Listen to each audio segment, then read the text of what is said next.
Ngayon ay parang hangin na lang na naligaw. May unipormeng naging dahilan ng galit ng salita ng di na pag-isipan. Sa bawat live na puno ng init, may sugat na di na maibabalik.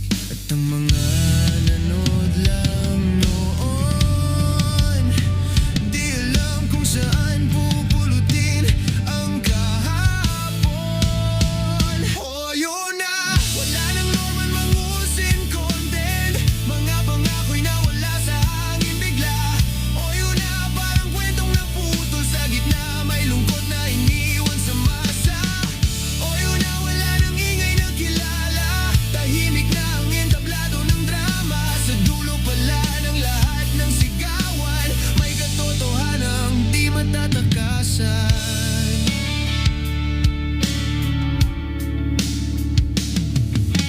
Mga salitang binitawan noon, parang bato na bumalik sa kahon. Mga kaaway na pinagawa na lang, ngayon ay multo na ng nakaraan. Sa social media na parang entablado, lahat ng galit ay lumaking totoo. Pero ang mundo ay di laro lang, may hangganan ng bawat laban. Tahimik na ang screen dahil wala nang norman mangusin. Oh, yun na, wala nang norman mangusin content. Parang ilaw na kusang namatay. Oh, yun na, sa dilim mo makikita kung sino ang tunay na nagmamahal. Oh, yun na, sa likod ng pangalan, may taong napagod din sa laban. Sa dulo pala ng bawat kwento, may wakas kahit ayaw mo. Hindi lahat ng sigaw ay panalo, hindi lahat ng tapang ay totoo. Kapag mundo'y bumalik sa tahimik, doon mo maririnig ang sarili. Oh, yun na, wala nang norman mangusin content. Alaala na lang sa timeline mo.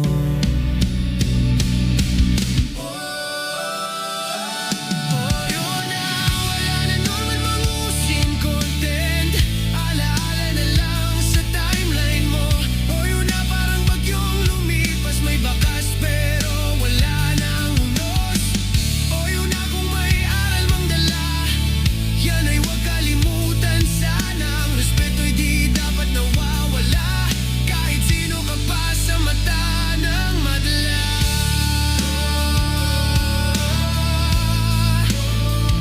Nawala.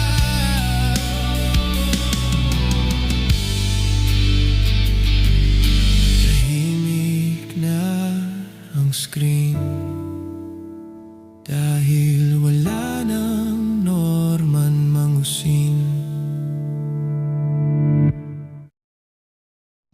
Alright, mga kaplastic, and this is me again, Big Sue, right back at it again with another Norman Mangusing content na pinali at ang isang dekalibre at gatas na gatas hanggang sa dugo na ang lumabas ang ating tatalakayin ngayong araw na ito o gabi sa inyong lugar. At ang tatalakayin po natin ay ang huli na Norman Mangusin art, mga kaplastik. So malamang sa malamang hindi na ata lalabas ang season 5, mga kaplastik. Yan ay matapos ay ma-delete ang kanyang YouTube channel ay ng kanyang Facebook account at the same time ay na-delete din yung kanyang TikTok account na may 1 million followers sa TikTok at meron naman pong something na 5-digit followers sa Facebook ang kanyang Leo Francis Lantonio Marcos. Yun. At the same time, meron na siyang huling habilin kanina mga bandang alas 7 siya nag-content. At ito ang kanyang title ng kanyang video, salamat po sa inyo. Bagamat hindi ko na po ito na kompleto. Hindi ko na kompleto itong panoorin. Kasi nung mga bandang mag-aalas 8 ay parang dinilit na niya agad yung YouTube channel niya. Kaya nangihinayang ako eh. Gagawan ko nga sana to ng talakay mga ka-plastic eh. Pero dinilit na agad niya yung video. So sa awa naman ng Diyos, meron naman mga kahombre na nagre-upload ng actual na video pero di ko lang sure kung lahat ng mga sinabi ni Norman doon ay yun ang dapat nating tatalakayin kasi ito na yung pinakahuling YouTube channel o YouTube content ni Norman na na-delete lang kanina lang na hindi na niya pinaabot ng alas 9 ng gabi. 'Di ba? Nakakalungkot man isipin pero yun ang pinakamagandang nangyari sa kapalaran ni Norman. Wala nang mga manggagatas kay Norman. Hindi na tuloy nakapagpundar ng iPhone 70 Pro Max si Bungo TV. Di bale, meron naman siyang ibang content na ginagawa aside kay Norman. Gumagatas rin naman siya sa mga ibang usapin sa social media. Kasi given na yun, napakalaki ng mga platform niya ngayon sa YouTube. Di kagaya ko na walang kwentang vlogger, hindi na naman magte-trending yung account ko. Pero wala sa akin yun kahit na hindi maabot ng mga 1,000 views. Ang mahalaga naisasabi ko yung mga gusto kong sabihin o mga opinion about dito. Pero ganun pa man mga ka-plastic, huwag na nating damdamin yung mga views na yan dahil lahat naman ng bagay sa realidad ng buhay ay hindi naman lahat makukuha natin ang atensyon ng mga manonood. Dahil ang sabi nga nila sa content ko ay pangkabobohan daw, basura daw. Pero wala naman akong magagawa kasi yun naman ang kanilang opinion kasi baka nga naman sila ay mas intelihenteng tao kumpara sa akin, mas maganda na at least na mas intelihente sila. So, magtungo ngayon tayo sa post muna ni Food Genius. Yan ang sabi niya nung isang araw nawala yung TikTok, ngayon Facebook, salamat Meta. Actually, mas madali kasi ma-take down ng Facebook tsaka yung TikTok Halos parehas lang sila ng database. Mas madaling mapa-take down ng account dito sa TikTok tsaka sa Facebook. Yun ay dahil mas madaling mag-response ang kanilang administrator ng Facebook tsaka ng administrator ng TikTok. Di kagaya sa YouTube, bago mo mapa-take down, it takes a month bago mawala. Sobrang hirap ipa-take down ng videos sa YouTube o mismong channel. Lalo na kung ang YouTube ay walang nakikita na violation. Kasi ang mas sinusundan na YouTube yung patakaran nila, hindi yung patakaran ng mga nagre-report. And that's the reason why kung bakit walang gaanong na take down na account sa YouTube. Walang gaano.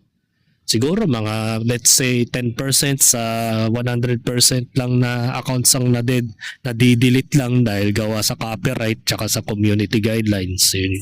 Yun na rin yung dahilan. So wag na natin patagalin dahil ito na kasi yung huling content ko. Baka maybe ito na rin ang huling content ko kay Norman. Kasi wala na. Ito na yung huling habilin niya. Wala na.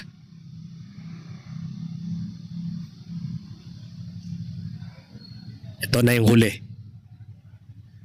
Mga taong nagmalasakit sa akin.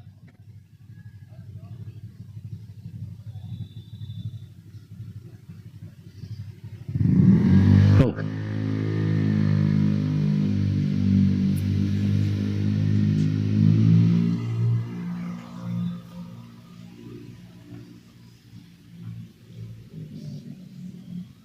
Hindi po, wala po akong galit sa, wala po akong galit sa puso ko. Siguro po, yun po ay reflection na ako nga ho ay nagkakamali. Tinanggap ko naman ho. Medyo, syempre po, hindi pa rin ho,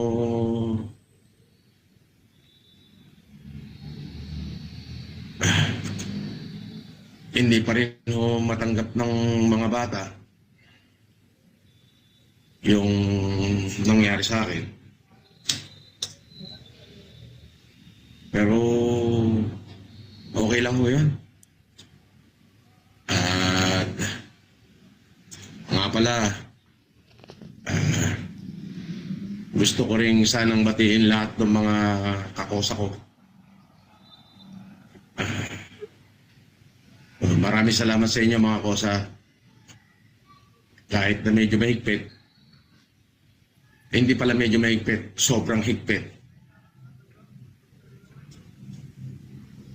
Sabi ni Astro Boy, Idol, shout out from Japan. Nice to see you ulit. Salamat po, Astro Boy. Kahit sobrang higpit, naramdaman ko yung pagpapahalaga nyo sa akin. Mga kosa, dyan sa Parañaque City Jail, maraming salamat. Thank you. At, grabe. Yung isang gabi ko ho dyan, every 10 minutes, chine-check up ho ako ng empleyado. Sobrang higpit nyo naman.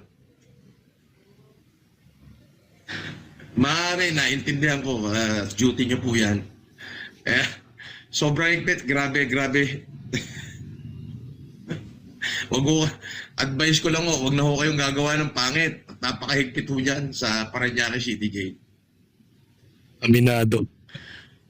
Kaya maging mabuti na lang kayo para hindi nyo danasin yung aking dinanas.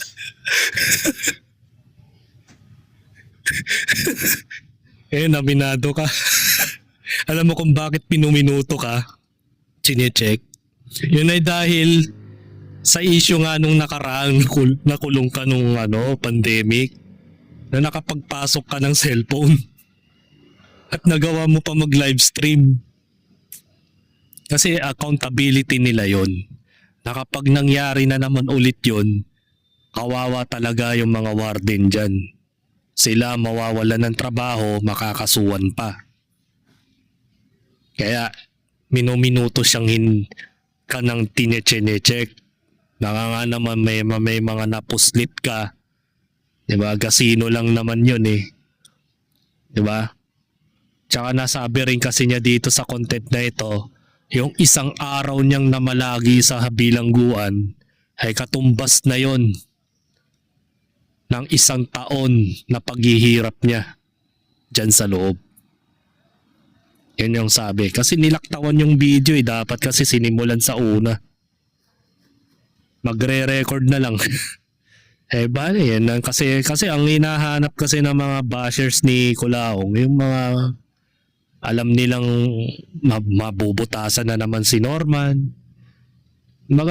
Itong content na ito, nasabi niya yung mga tungkol dun eh. Diba? Nasabi na nga rin sa inyo na magpakabait kayo. Gumawa kayo ng kabutihan. Huwag kayong gagawa ng kademonyoan sa mundo natin na nasa labas tayo. Kasi nga, real talk naman talaga. Napakahirap talaga ang buhay sa loob.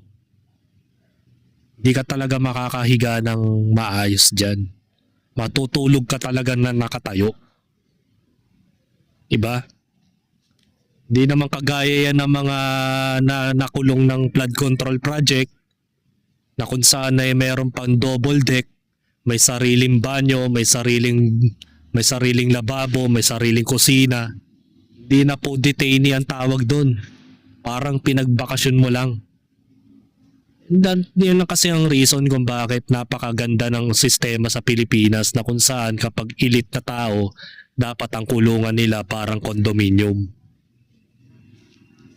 Pero pag ordinaryong tao ka, gagawin kang manok na 45 days na nagsisiksikan kayo sa iisang kwarto. Diba? Ngayon, nare-realize mo ulit, Norman Mangusing, kung gaano kahirap ang makakulong sa loob. At naaawa ka sa mga anak mo dahil yun nga, sabi mo, umiiyak ka. Gaya nga na sinabi ko sa recent content, maawa ka sa sarili mo. Tumatanda ka na. Mga ilang taon na lang ang gugugulin mo sa buhay, senior ka na. Matatanggap mo ba na makukulong ka sa loob at doon ka magiging senior citizen? At doon ka na rin aatakihin sa puso kagaya ni Jonel Nuesca. Hindi ka naawa sa sarili mo. Diba? Kung hindi pa pinatikim sa iyo ni Makagago yung mga ganitong klaseng buhay, hindi mo marirealize sa sarili mo na bumalik ka na naman sa mga mundo ng mga patay. Diba? Yan yung sinasabi mo eh. Hindi ka naawa sa sarili mong yan. Ikaw na mismo ang nag-statement na napakahirap sa loob. Mo, sa kasong unjust vexation, pinatikim sa'yo yung impyerno sa loob. Diba? Na dapat, hindi mo na dapat maranasan yan dahil tumatanda ka na. Kaya maging mabuti na lang kayo para hindi nyo danasin yung aking dinanas.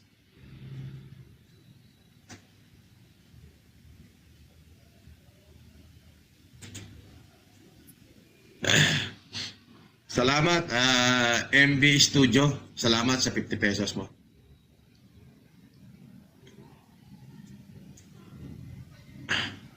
Sabi ni Kamel Muhammad, we love you, FLM. Salamat po. Maraming salamat po. At syempre, salamat din sa mga ka-GC ko. Wala na po akong Facebook, so hindi na ako makakapag-communicate sa inyo. Advice ko lang, mag-iingat kayo lagi. Iwasan yung masangkot sa mga bagay na hindi maganda para hindi nyo nadanasin yung dinanas ko. Huwag kayong Ikaw yung big example ng mga taong gagawa pa ng krimen sa labas eh. No? Alam mo kasi mga ka-plastic, tumataas na naman ang crime rate simula nung naupo ang ating Pangulong Bongbong Marcos. At lagi tayo nakakabalita na mayroon na namang napapatay na mga kababaihan at nire-rape, ni-hold up. At yung mga usapang kabit, nandyan na naman. Yung mga usapan ng mga trastukan ng mga lasinggero sa kalsada, road rage, mga ka-plastic, daganap pa rin sa administrasyong Bongbong Marcos na kung saan ay iniidolo mo kaya ginaya mo yung apelido niya. Diba? Kaya malas talaga ang apelido Marcos, mga ka-plastic. Isang sumpa yan sa Pilipinas, mga ka-plastic. Hindi niya nagampanan yung tungkulin niya bilang leader ng bansa. At ngayon, meron na naman siyang issue na kung saan ay nagmistula siyang reporter. Mamaya papakita ko sa inyo ha. Nagmistula siyang reporter doon. Ininsulto pa ang mga taong bayan na kapag may re-report siya, re-report daw niya. Naging report. Samantala yung dating administrasyong Duterte nung nagkaroon ng digmaan sa Israel, nagawa niya ng paraan iligtas yung mga tao doon. Kaya ang daming OFW ang mahal na mahal ang ating dating Pangulo. Yun ay dahil nung nagkaroon ng giyera doon sa Israel, ay nailigtas niya yung mga tao doon. Si Bongbong Marcos walang pakialam. Hindi siya gumagawa ng way na para maipadala dito sa Pilipinas yung mga nagtatrabaho doon. Sa halip, ang sasabihin lang sa inyo, ire-report ko na lang sa inyo kapag may nangyari na dun sa... Ay nako. Iwasan yung masangkot sa mga bagay na hindi maganda para hindi nyo nadanasin yung dinanas ko. Huwag kayong gagawa ng mali.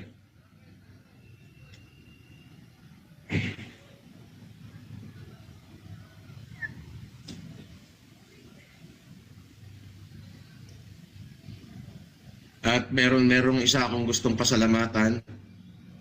Siyempre, gusto kong pasalamatan yung lahat ng mga taga Newport World Resort. Salamat sa pagmamahal niyo kay Bok, kay Alexander Ungguria. Thank you. Kay ate ko, alam mo na yon, hindi ko na mabanggitin yung pangalan mo. At siyempre, doon sa best friend ko, kay Vlad Gasa, kay Boyet, sa inyong lahat dyan. Sa mga tropang Craps, maraming salamat. Kay Chuke, kay Mike Takayama, thank you. Thank you, Choks.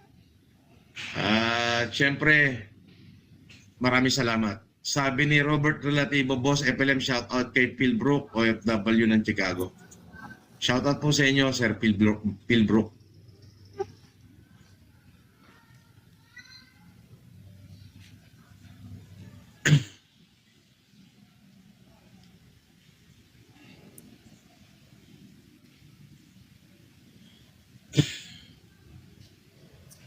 Alam niyo po, yun o,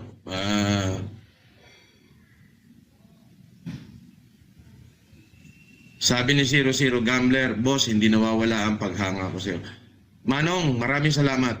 Sana sa susunod na uwi mo, magkita ulit tayo, pumunta ka ulit sa bahay, magkape ulit tayo. Nung nakaraang uwi mo, pasensya ka na, medyo masyadong mahigpit yung schedule ko noon, kaya saglit lang tayo nagkita.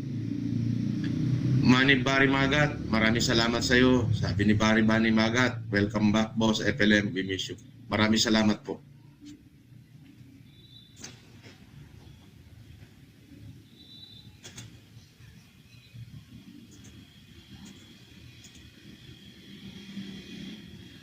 Honey Asia, maraming salamat po. Honey Asia. Thank you, ma'am. Honey Ash. Thank you po. Maraming salamat po.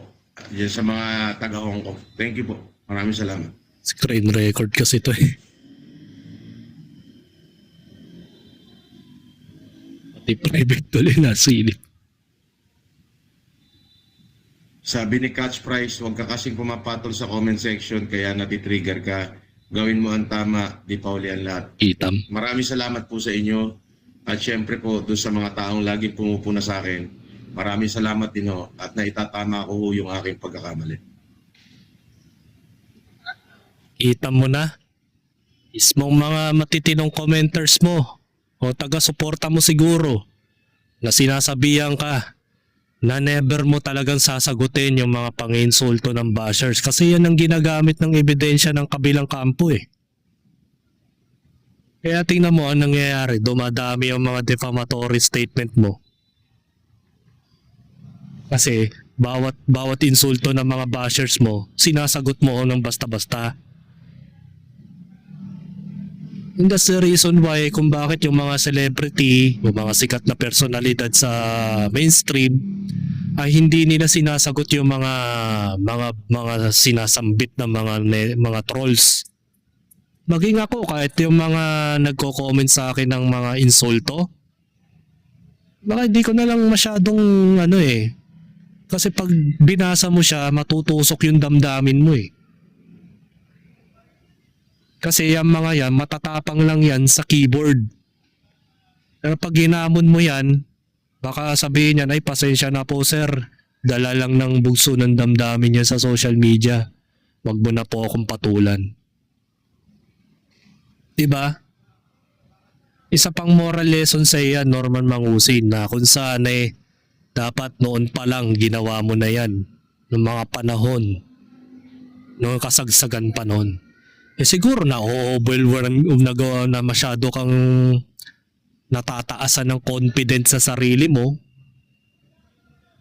Kaya feeling mo hindi ka basta-bastang makakasuhan. Dahil hindi ka pababayaan ng mga tao sa paligid mo. Yan ang iniisip ni Norman noon eh. Kasi ang isang tao hanggat hindi napupuruan ng gusto, hindi makaka-realize ng tunay na realidad ng buhay.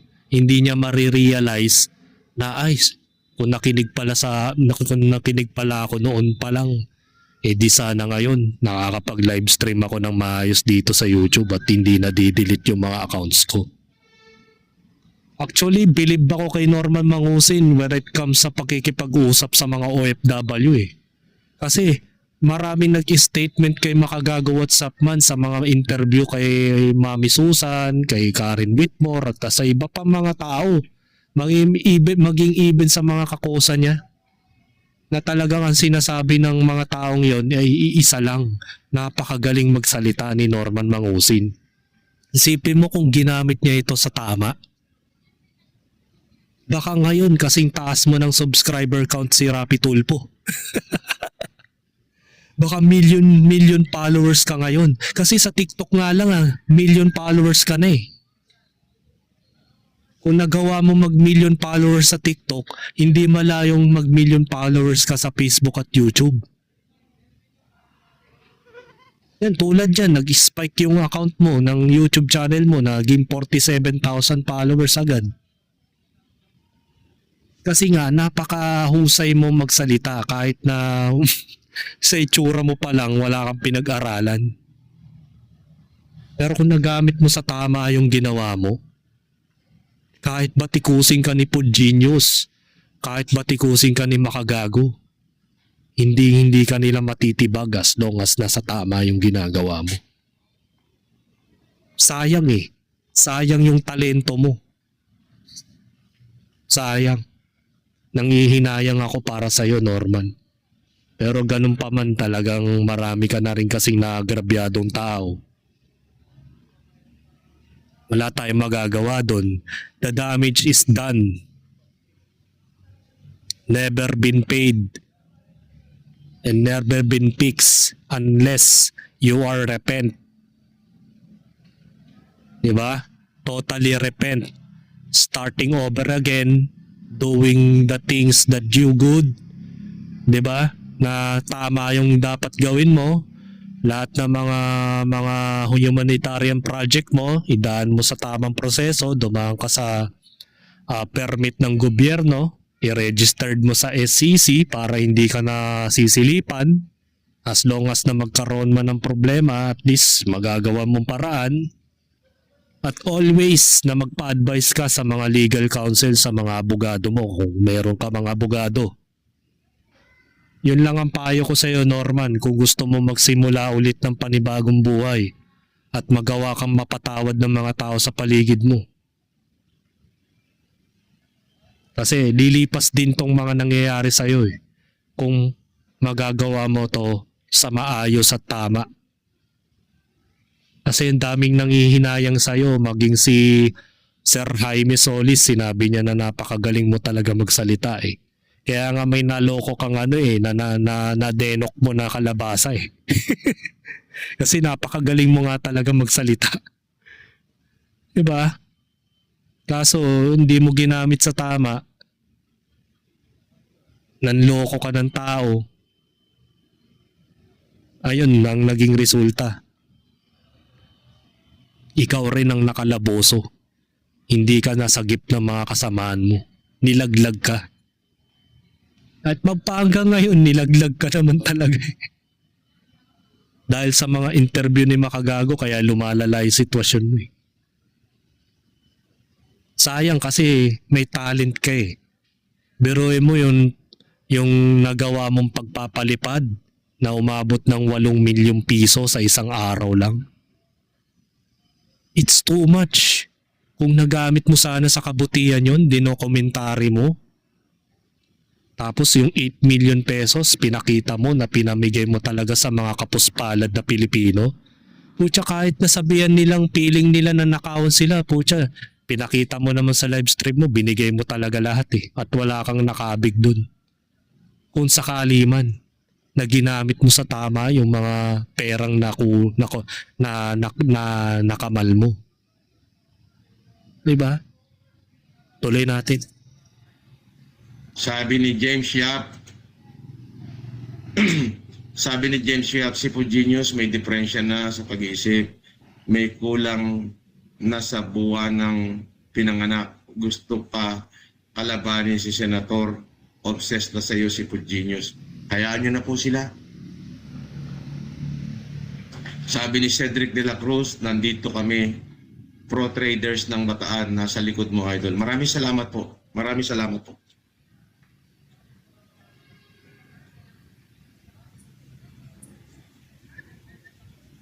Maraming salamat po sa inyo.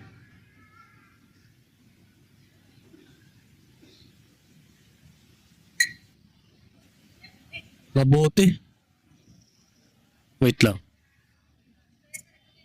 Mabuti hindi mo ngayon nireply si Pugenius ha. Nakakapanibago. Siguro nga talaga sinabihan to ng abogado niya. Diba? Sinabihan to.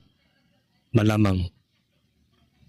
Pero di naman na mawawala yan. Galit na galit nga si Pugenius ngayon sa latest post niya eh. About sa'yo eh. Talagang inaabangan yung mga live stream mo. Kaya nga nung lumabas yung live stream mo, agad niyang dinownload eh. Ganong ka desidido silang talagang malubog ka sa kinatatayuan mo. Talagang matindi ang galit ni Pugenius sa'yo. Diba? Nakakapagsabi ng di maganda si Pugenius sa'yo. Sabi ni Mr. Papampang, boss, huwag kang mag-alala. Lalabas din ang katotohanan. Marami kang supporter, siya na mahalaga. Opo, maraming salamat to. Kayo nagpapalakas ng loob ko eh. Sabi ni Jugs TV25, Boss FLM, welcome back. Sabi ni Troy, number 1 fan mo. Maraming salamat po, Troy. Maraming salamat. Huwag po kayong mag-alala. Sinasamantala ko lang naman ho ang oras na ito kasi wala na ho eh. Grabe naman ho. Tinake down ho nila yung aking Facebook, yung aking Instagram, yung aking Pati TikTok. Instagram? Okay lang po. Seryoso? Instagram account? Di ko alam na may Instagram ka. Sabi ni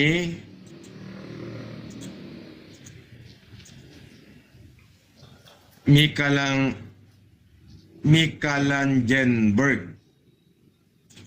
Boss FLM, na-miss ka namin ng asawa ko. Inargabyado ka ng walang proseso. Isa silang mga duldog. Isa na silang duldog. Bukmol pa, pretending pa na pinaglalaban ang mga OFW. Ginagatasan ka lang nila. Hayaan nyo na po. Okay lang po yun. Hindi ko alam kung yung mga nagko-comment na to o sinasabwatan lang sila ng kampo ni Makagago o ng mga kahombre o mga bashers mo. Kasi yung mga opinion nila parang pilit nilang may masabi kang di maganda eh. Di ba? Tingnan mo mga caption ng mga netizens sa group ni Makagago. Alam na karakas mo, bumubuelo ka lang, sabi ni Yama kanina, 3 days lang daw pala ang bite nito. 3 days lang daw yung bite, sabi ni Yama daw. Di ba? Kasi nabalitaan nga dun kanina dun sa post ni Pugenius na may minura ka daw na netizens na bakit ka daw, ang sabi mo sa kanila, bakit ka binibidyohan, wag daw siyang wag kang bidyohan, sabi mo. Doon sa T-Plex along northbound, na ispatan ka ng mga concerned citizen doon. Ngayon, kinakaan na ano kanila ano yung tawag dito? Stolen shot ka. Actually, hindi naman video eh. Stolen shot picture lang. Ngayon, nagsalita ka raw doon, nagbura ka daw. So mahirap naman patunayan yon mga ka-plastic kung talagang nagmura siya doon. Kasi wala namang video. So ang mangyayari niyan mga ka-plastic, yan nga yung tinutukoy ni Yamata na 3 days ka lang magiging mabait tas balik ka na naman sa dating persona. So sana naman wag namang ganun na mangyari sa'yo, magbago ka na talaga at magtuloy ka o start over na lang ulit na maging ordinaryong tao ka na lang at huwag kalimutan mo na yung mundo ng YouTube dahil hindi talaga bagay sa'yo ang YouTube dahil marami ka talagang naloko. Diba? Ulitin ko, wala na po akong galit kahit kaninong tao. Dunusan ng walang iya sa akin, Diyos na po yung bahala sa kanila. Doon naman po sa mga taong na-offend ko, pasensya na po kayo. Hindi ko naman ho intention. Kung makikita nyo naman ho, laging out of context po yung aking ginagawa. Ba? Sabi ni Jeremiah Talusig, Boss FLM, grabe ginawa nila sa'yo.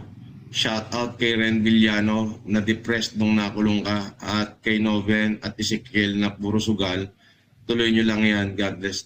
Maraming salamat, Jeremiah Talusig. Thank you po. So yun. Ito na yung pinaka-video na na-recorded ng isang netizens na si Adrian Villar na hindi na-screenshot yung simula. Sayang. Hindi natin nakita.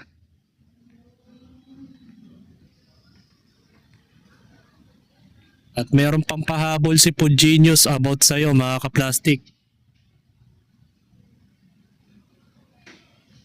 Sabi dito sa caption, as after speaking directly with Marinette Gamboa, have taken down my previous post, she clarified that although her name appeared in a leaked group chat where Norman Mangusin was also present, is now no business dealings, partnership, or active connection with him. She explained that he was added there unaware and has been trying to have her name removed. Acknowledge her clarification and I apologize for including her an issue she does not wish to be part of. Let's keep the focus in proper individual. Tamo maging si Pugenius, naghahatid ng mga fake news sa social media na inakusahan daw niya itong si Marinette Gamboa na merong business about dun sa connection kay Norman Mangusin, mga ka-plastic. So yan nga yung sinasabi ko sa inyo mga ka-plastic na maging neutral tayo sa mga pangyayari. Hindi dapat tayo pumapanig sa kabila at hindi rin tayo pumapanig sa kanan, sa kaliwa o kanan. Maging neutral tayo mga ka-plastic. Hindi lahat ng mga pinopost ng mga taong ito ay totoo.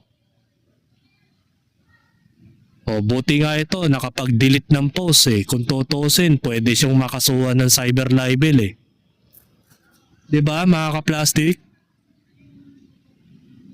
Kaya dapat kasi maging mapanuri tayo sa mga nangyayari.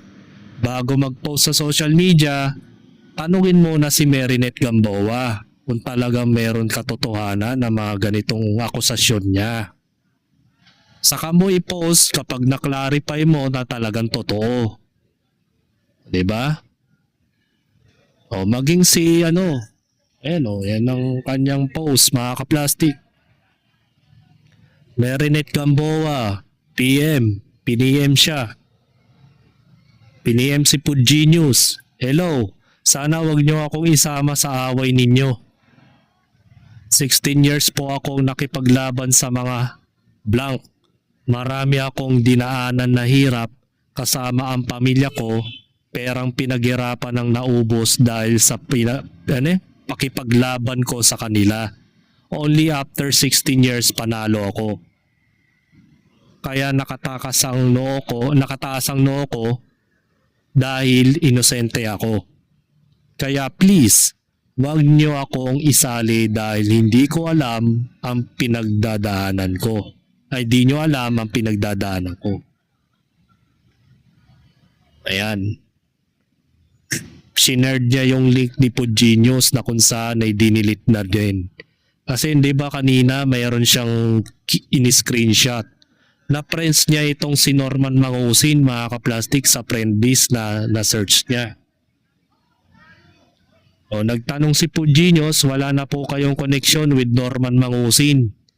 Ang sagot niya, nakausap ko lang noon pero hindi ko po alam bakit ako kasama sa member niya. Hinahanap ko nga yung GC na yan para alisin ko ang pangalan ko. Diba?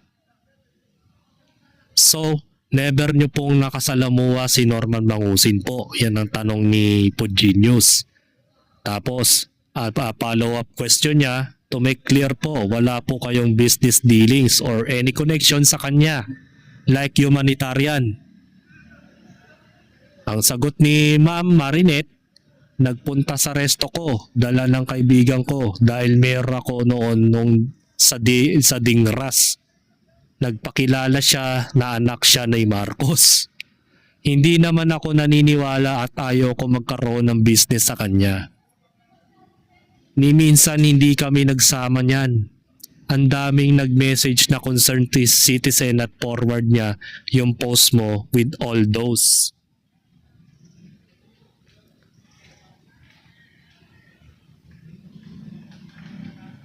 Saan na ba yung karugtong? Nadala ko yung kaibigan niya, hindi naniniwala, ayaw ko magkaroon ng business.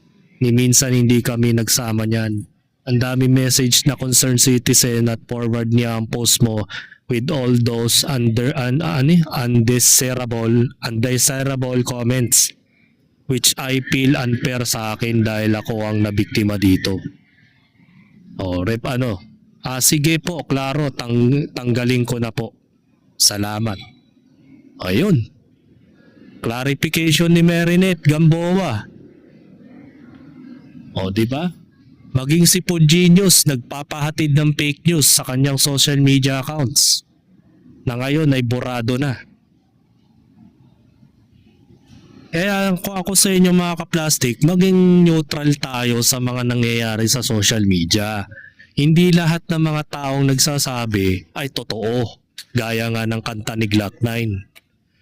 Wag ka maniniwala sa paligid mo. Isipin mo kung totoo. Diba? Hindi lahat ng mga nakikita natin totoo. Kung hindi pa nag-clarification nitong si Ma'am Marinette, di naturingan din siyang scammer. Diba? Yan ang mahirap pag nadadala ka sa galit ni Norman Mangusin. Pati yung mga ibang tao na porket naging miyembro lang ng ganito ganyan, hindi mo muna kina-clarification o hindi ka nagpa-fact check kung talagang may ambag talaga yung taong yun sa humanitarian scam na sinasabi ni Puginius. Diba? Yan ang sinasabi ko sa inyo. Maging neutral tayo sa pangyayari. Huwag tayong maging bias sa isang grupo. Diba? Diba? Ganun pa man, the damage is done. Na-post niya mga na-post. Yun talaga, mga kaplastik. Pero check natin, baka mamaya hindi, na-delete na daw eh. Sabi ni Puginius Yan, taking down previous posts. I have taken down my previous posts. Wala na, yun na nga yun. At ito yung post ni President Bongbong Marcos. Yung nagre-report siya, mga kaplastik. Ang sabi niya, asahan nyo po na pag meron tayong may re-report, ay re-report ko po sa inyo kaagad. Yun lang ang kaya niyang gawin sa mga OFW, mga kaplastik. Wala siyang balak na iligtas sa mga OFW doon. Diba? Hindi kagaya ng Pangulo nating si Duterte that time, mga kaplastik. Ayan. President Rodrigo Duterte presides over the emergency meeting held in Malacanang on Sunday, January 5, 2020, about the possible repatriation of OFWs from the Middle East if the violence worsen in the region. O, di ba? siya, nagmi-meeting na siya doon sa loob ng palasyo para ma-actionan kung paano nila ma-repatriation itong mga OFW sa Middle East. Samantalang itong nilalang na ito, ang sasabihin lang niya, asahan po ninyo pag meron tayong may report ay ire-report ko kaagad sa inyo. So napakaganda. So ibig sabihin nun, kapag may nangyari mga OFW doon, sa ako lang i-report sa inyo kung may casualties o may nangyaring di maganda sa mga mahal nyo sa buhay doon. Wala siyang pakialam, wala siyang plano na i-repatriate ang mga OFW doon. O yan, sabi ni Jonas dito sa kanyang post, spot the difference, Duterte administration nagkagulo sa Middle East, nagpa-meeting agad kung paano aaksyonan ng problema na kinakaharap ng OFW doon. Samantalang si BBM administration nagkagalo sa Middle East, agad na nag-report sa taong bayan sa nagaganap na giyera sa Middle East. So bahala na kayo sa buhay ninyo kung paano kayo makakaligtas doon. Yun ang nangyari. Totoo nga sinasabi ni Vice President Sara Duterte na wala siyang sariling desisyon bilang Pangulo at hindi niya alam ang kanyang ginagawang trabaho. Wala siyang alam as a President of the Philippine Republic. In short, inuts po siya. Wala siyang silbi sa paningin ng mga netizens, ng taong bayan, kahit na naging Pangulo siya.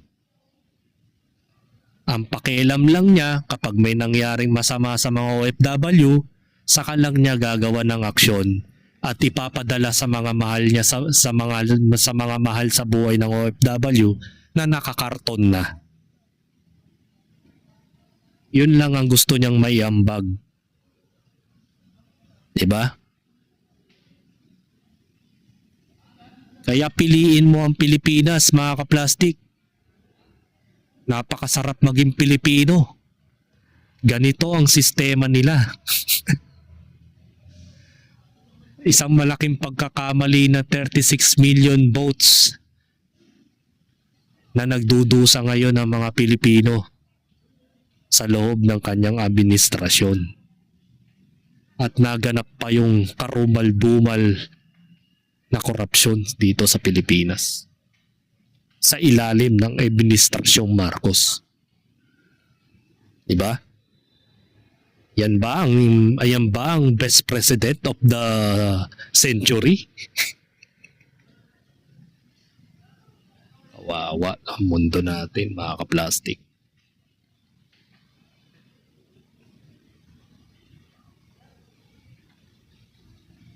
Ito ang news patrol niya bago tayo magtapos sa season na ito.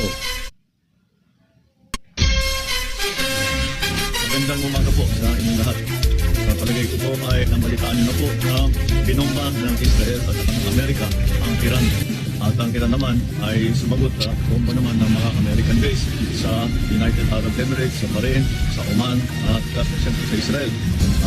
Ano naman natin, napakarami ang Pilipino dyan sa bandang Middle East. Actually, nag-aalala kayo sa inyong mga kilala, mga kaibigan at mga anak na nandun. Mula nung napalitaan natin na nagsimula itong gera, ay nag-monitor na kami kahapon ng late afternoon sa ating mga embassy, sa ating mga labor attache, sa lahat ng mga embassy natin doon sa Middle East.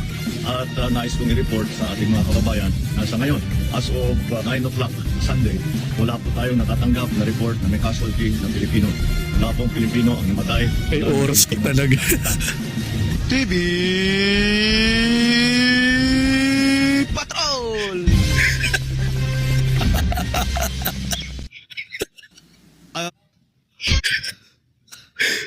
TV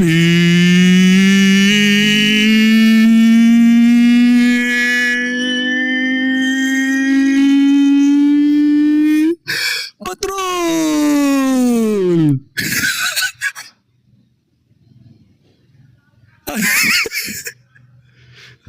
Idol talaga si Manny, mga kapla.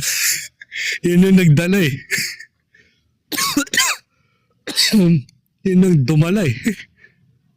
Kalib mo, Bagay pala maging news anchor si Pangulong Bongbong Marcos. Nangangalib na mga buhay ng OFW. Yun lang ang kaya niyang maiambag sa publiko. TV! Litin nga natin ang gulit eh. TV Patrol! Sana ulitin to ni Idol Marnie sa bago niyang content eh. TV!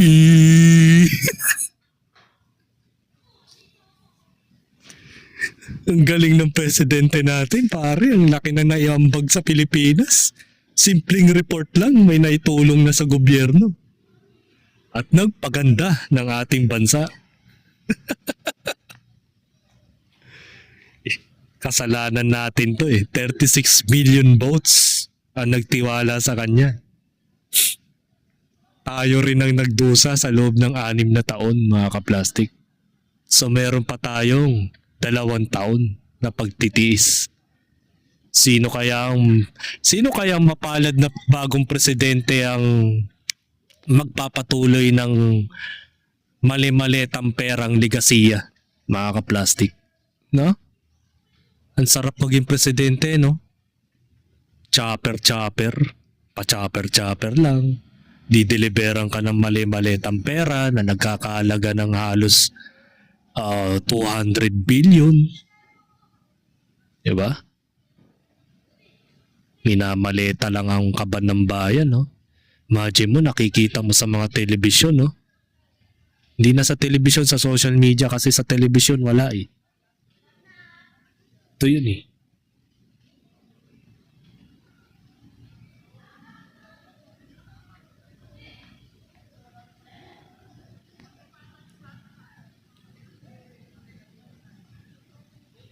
Wala eh. Kay Jessica Soho na wala eh.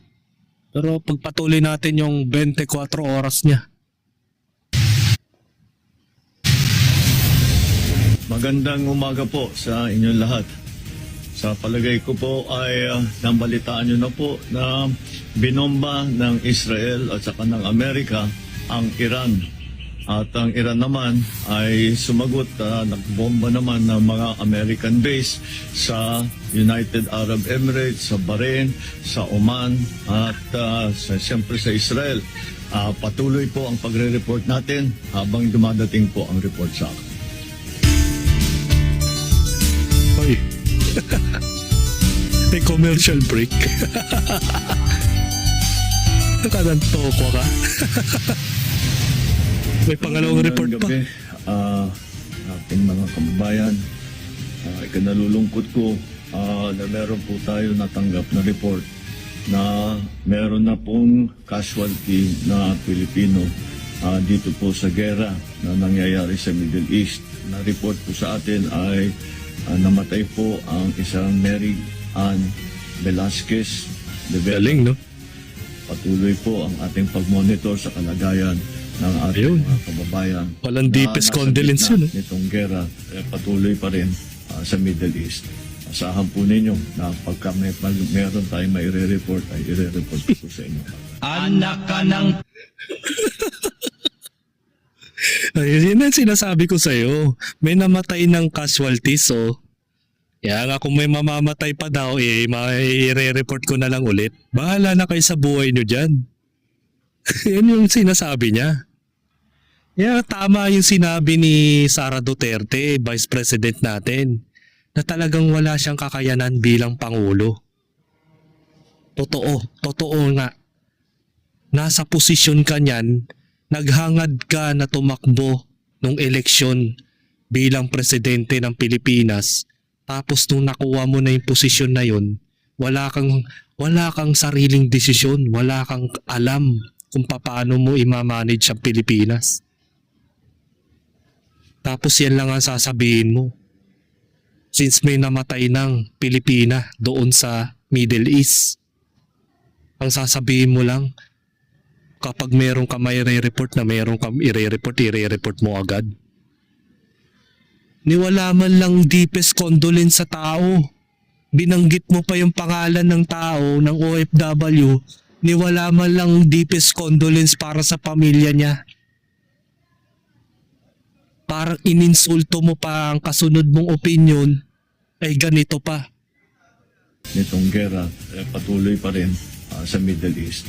Asahan po ninyo na pagka meron tayong may report ay i-report ko po sa inyo. Anak ka ng po. Di ba? Sasabihin mo kapag may nai-report ay may re-report ka.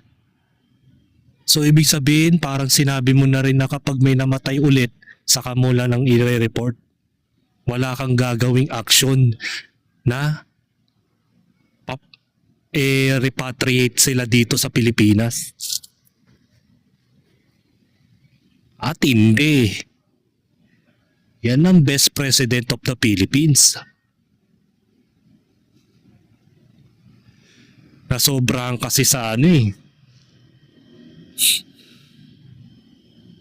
Nasobrahan sa pulbos. Kawawa Pilipinas natin. Mabuti na lang nung pandemic time si Duterte ang naging presidente natin, no? Paano na lang kung itong taong ito naging presidente? Ubos sa mga Pilipino niyan, sigurado. Doon pa lang sa nangyari ngayon sa digmaan dito sa Middle East. Hindi niya man lang magawa ng paraan. Sa halip ay nagkaroon pa siya ng reporting. Kawawa ang Pilipinas sa iyo, Bongbong Marcos. Wala na talagang pag-asang umasenso ang bansa natin.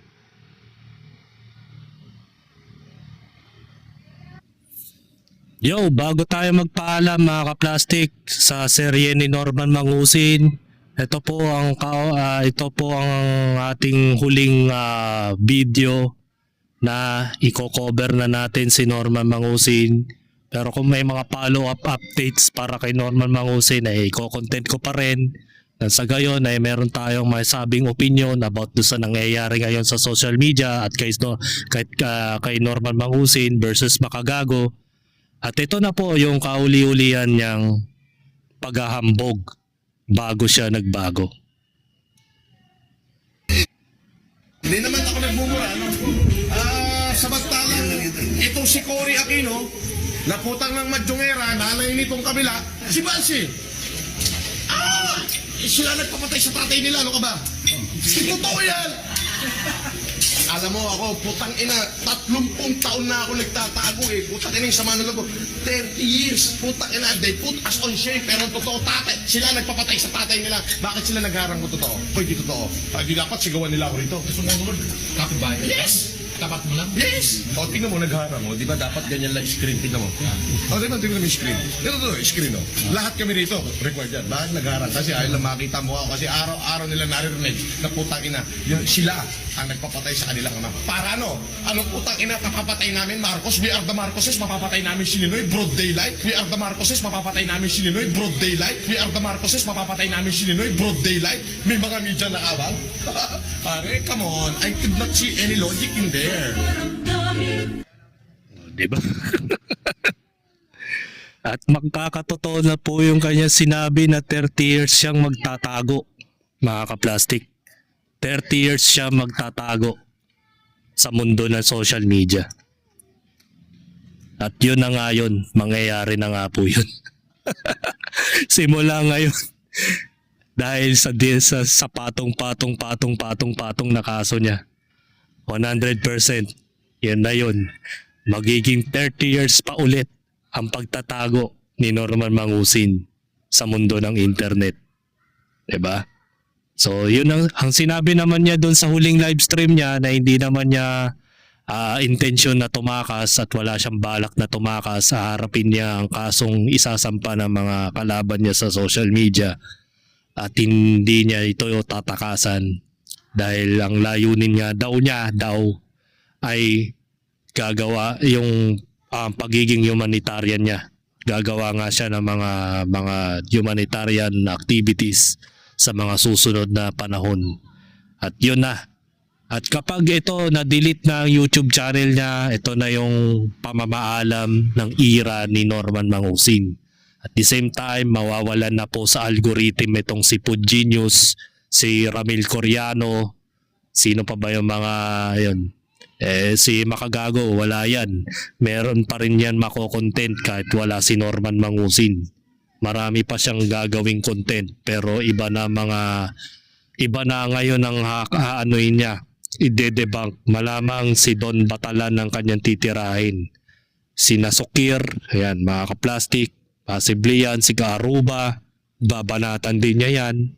At sana, banatan din niya itong si Attorney Sabi, mga kaplastik. Na sa gayon ay lahat ng mga scammer dito sa Pilipinas ay mapulverize niya. At tuluyan na talaga maglaho sa internet. At the same time, maglaho din sa totoong buhay. Diba? Hindi lang sana si Norman Mangusin ang ganyanin niya. Pati yung mga iba pang mga scammer na magpahanggang ngayon ay active pa rin sa mga kalokohang ginagawa. So hanggang dito na lang ang last episode ni Norman Mangusin. And this is me again, Big Sue, lagi nagsasabing ang mga plastic ay matagal mabulok dahil ang mga plastic ay toxic.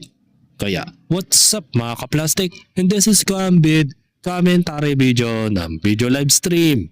Signing out. Alright. Mga kaplastik, kung nagustuhan nyo ang aking video, isubscribe nyo lang ang aking channel. At the same time, i-hit nyo rin ang notification bell at yung all para ma-notify kayo sa aking susunod ko pang video sa aking YouTube channel. Maraming salamat po mga kaplastik.